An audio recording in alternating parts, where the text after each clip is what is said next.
Morning everybody, I hope you really enjoyed the video I got you to watch yesterday on Pandora, and our work all of this week is going to be on Pandora.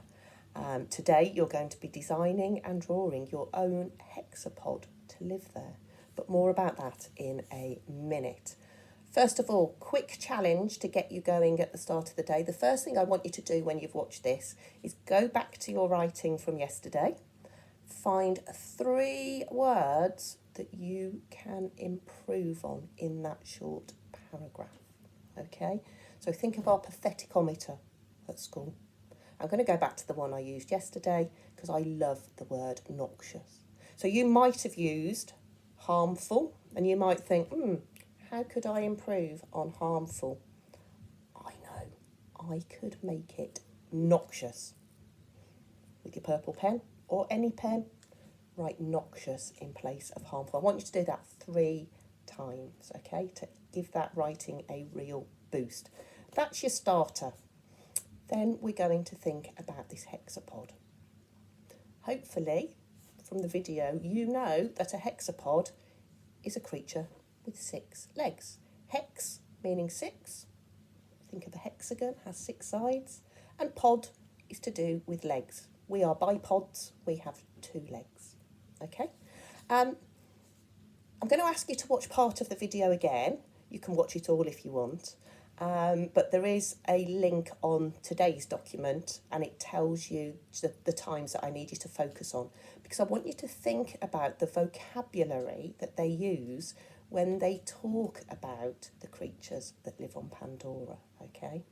Now, because you're at home, normally I would be we'd be putting together a word bank, but because you're at home and it makes things more tricky, I have included in the document a list of loads of words that you might find really useful with their definitions, okay?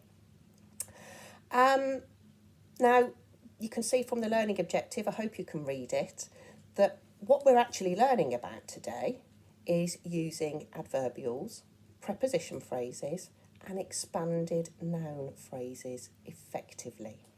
Okay, so they all add more precision and more detail to our writing. So we're going to do a quick recap of each of those first. So let's look at an adverbial. We use adverbials all the time and we talk about them all the time, normally because I'm moaning that you've forgotten to put a comma after a fronted adverbial. But let's just have a quick recap. So an adverbial adds detail to the verb, okay?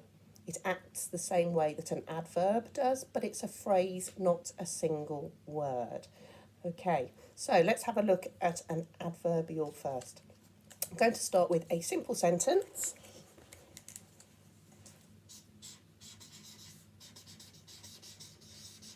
And I'm going back to the witch who sat on her cat.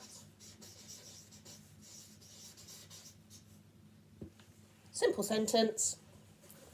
Nothing wrong with it, but we could add a lot more detail to it. So let's think about an adverbial. An adverbial is going to describe the verb, the sitting in this case.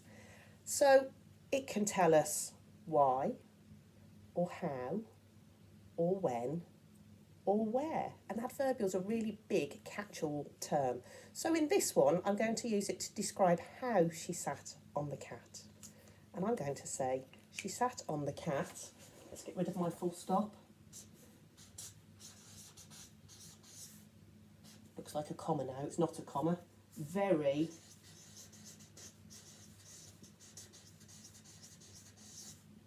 carefully. Okay, so the witch sat on her cat, and I put an adverbial on the end to say how she sat on it. The witch sat on her cat very carefully. And you will notice that an adverbial at the end of a sentence does not need any additional punctuation. If I'd put it at the start of the sentence, which I could have chosen to, it would have needed a comma.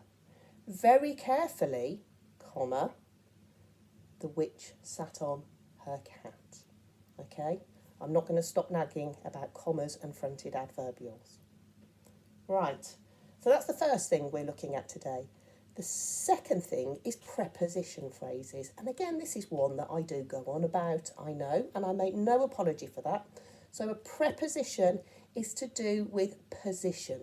It's to do with where something is.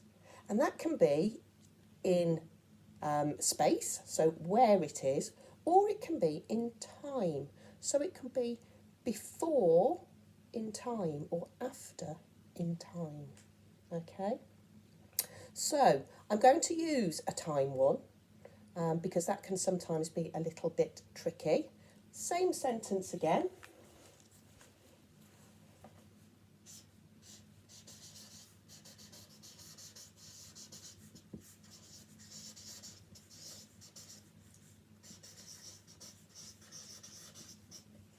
The witch sat on her cat.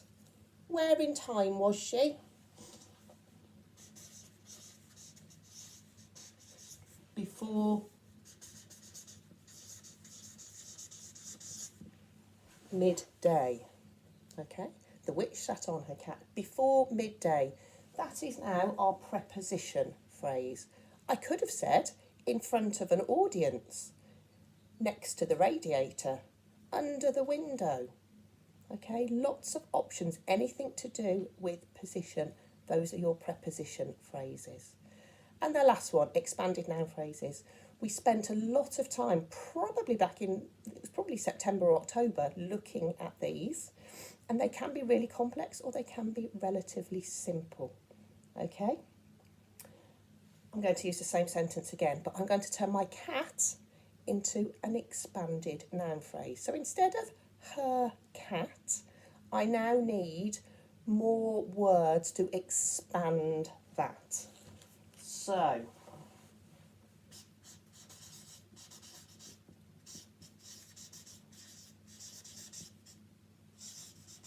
the witch sat on, I'm going to change my colour there. Instead of her cat, I'm going to put her fat ginger cat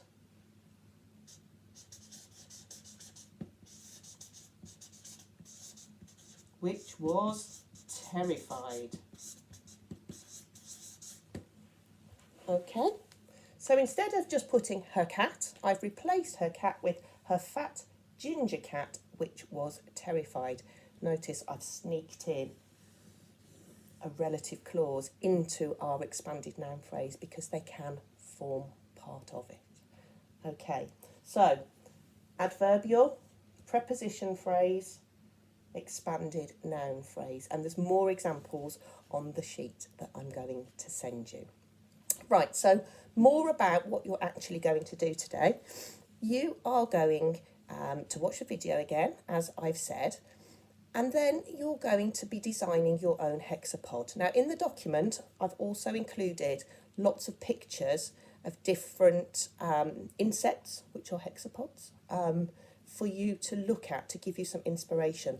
And what I want you to do is I want you to think about the different characteristics of the different insects and choose the bits that you want for your hexapod, thinking about how they would help your creature on Pandora, what would be its strengths, what would be its weaknesses. Okay, I then want you to draw it.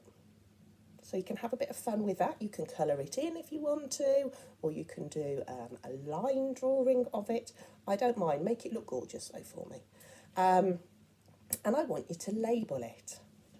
Now, I haven't drawn you, that's a lie. I have put an example onto the sheet, okay, and I'll see if I can show it you now very quickly.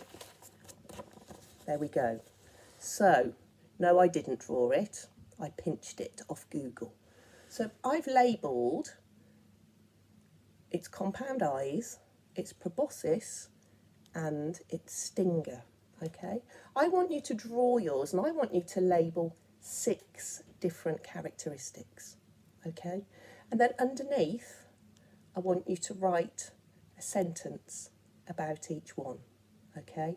Including these wonderful expanded noun phrases, preposition phrases, and adverbials, okay? So I hope you can have quite a lot of fun with that. And then tomorrow we'll develop that and actually put it together into another paragraph for our non-chronological report. Right, I will leave you in peace and quiet now. Have fun with your Hexapod, and I'll see you for more English tomorrow. Bye.